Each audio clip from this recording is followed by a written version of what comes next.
আসসালামু আলাইকুম বন্ধুরা, আজকের রেসিপিতে আপনাদের সবাইকে স্বাগত। আজকের রেসিপি হচ্ছে তিসি পুরি। পুরি তো অনেক খেয়েছেন, একবার তিসি পুরি খেয়ে দেখুন। একবার বানিয়ে খেলে বারবার খেতে ইচ্ছে করবে। তিসি পুরি করার জন্য প্রথমে আমি তিসিটাকে ভেজে নিচ্ছি। লো টু মিডিয়াম আঁচে তিসিটাকে ভেজে নেব।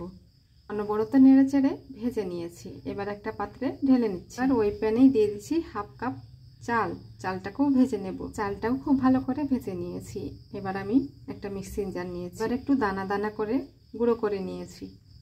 এবার একটা থালিতে আমি ঢেলে নিচ্ছি। এবার এটাকে সাইডে রেখে দিয়ে আমি এখানে নিয়ে নিচ্ছি একটা পাত্রতে নিয়ে নিচ্ছি 2 কাপ ময়দা। এবার খুব ভালো করে ময়দাটাকে চেলে নিলাম। এবার ময়দার মধ্যে দিয়ে দিব লবণ আর দিয়ে দিব 1 টেবিল স্পুন সাদা তেল দিয়ে খুব ভালো করে ময়াম। যখনই খুব ভালো করে ময়াম দেওয়া হয়ে যাবে আর এরকম মুঠো করে ধরবেন, যখন মুঠো হয়ে যাবে তখন ভাববেন যে ময়ামটা হয়ে গেছে। এবার আমি অল্প অল্প করে জল দিয়ে একটা সফট ডো করে নিলাম। এটা মাখা হয়ে গেছে। এবার ঢাকা দিয়ে সাইডে রেখে দিই। এবার একটা পাত্রে নিয়ে নিলাম তিসি গুঁড়োটা আর দিয়ে দিলাম 1 কাপ চিনি আর দিয়ে দিলাম 1 কাপ জল। দিয়ে দিব 2টো তেজপাতা, 2টো এলাচ আর দিয়ে দিব নারকেল কোড়াটাকে দিয়ে অনবরত নেড়ে চেড়ে লো টু মিডিয়াম আঁচে রান্না করে নেব। বন্ধুরা 10 মিনিট মতো আমি রান্নাটা করে নিয়েছি, দেখতেই পাচ্ছেন ফুটে উঠেছে। এবার আমি যে ময়দাটা মেখে রেখেছিলাম সেখান থেকে লেচি কেটে একটা রুটি করে নিয়েছি। এবার একটা ঢাকনার সাহায্যে কেটে আমি পিঠেগুলো বানিয়ে নিচ্ছি।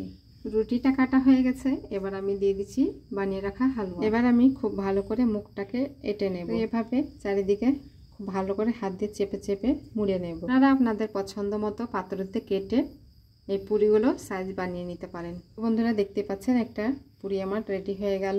আর আগে থেকে 2টো অলরেডি বানিয়ে রেখেছি, তো সবগুলো বানিয়ে নিলাম। এবার আমি তেলে পুরিগুলোকে ছেড়ে দিচ্ছি। আগে থেকে তেলটাকে গরম করে নিয়েছি। মিডিয়াম আছে উল্টে পাল্টে পুরিগুলোকে ভেজে নিচ্ছি। বন্ধুরা আমার ভিডিও দেখতে নতুন বন্ধু এসে থাকলে প্লিজ চ্যানেলটিকে সাবস্ক্রাইব করে আমার সাথে থাকবেন। ফেসবুক পেজ থেকে দেখে থাকলে পেজটিকে ফলো করার অনুরোধ রইল। পুরিগুলোকে ভাজা হয়ে গেছে। এবার তেল ঝরিয়ে তুলে নিচ্ছি। তুলে নিয়ে একটা থালাতে আমি পরিবেশন করে নিচ্ছি। আর এই যে দেখুন কি সুন্দর। বন্ধুরা আজকের রেসিপিটি কেমন হলো অবশ্যই কমেন্ট বক্সে বলে যেতে ভুলবেন না। ভালো লাগলে লাইক কমেন্ট শেয়ার করে সাথে থাকবেন। ধন্যবাদ।